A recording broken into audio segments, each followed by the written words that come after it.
Hey there, guys. Okay, so yes, every single province is represented in this new cabinet, including one of the territories. Prime Minister Carney calling this a lot of balance. There are 14 MPs from Ontario, 3 from Brampton alone, 9 from Quebec, 1 from British Columbia, and 1 from Alberta. There are 28 ministers, 10 what they're calling secretaries of state, almost like junior ministers. They're not going to be invited to all the cabinet meetings. Now, in total, out of the 38 people making up this group, 24 are new at the job. Some of the new cabinet ministers include some people who were just elected, including former Vancouver Mayor Gregor Robertson. He is the Minister of Housing. Some critics calling that out because of just how expensive housing is in Vancouver. Northwest Territories, the lone territory in cabinet right now, and Rebecca Alty.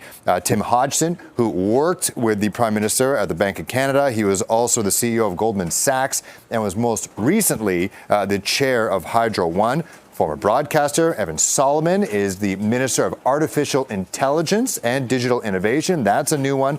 As well as Natalie Provost. She is a survivor of the École Polytechnique shooting. Now, there are 6 ministers who were veterans in the Trudeau cabinet, and they are returning. Chrystia Freeland, François-Philippe Champagne, Dominic LeBlanc, Melanie Joly, Stephen McKinnon, and Stephen Guilbeault.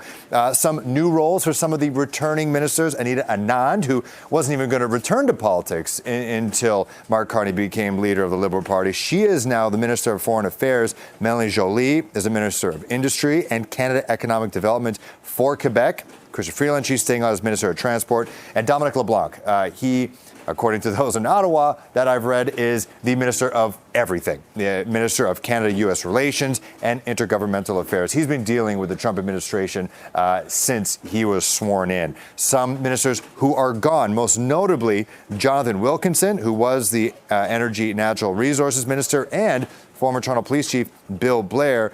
He is gone out of national defense. Here is what Mark Carney had to say about his team. Also, opposition leader Pierre Poilievre saying that a lot of these people we're very used to, and he thought Canadians wanted change. We're working already closely with the provinces, territories, and Indigenous people to identify and catalyze projects of national significance. Projects that will connect Canada, deepen our ties with the world, and grow our economy for generations. That work will be the primary focus of the first ministers' meeting. It's due to take place on the 2nd of June in Saskatoon. My government will also take immediate action with immediate legislation to fast-track these nation-building investments and to eliminate all remaining federal barriers to internal trade as our contribution to building one Canadian economy out of 13.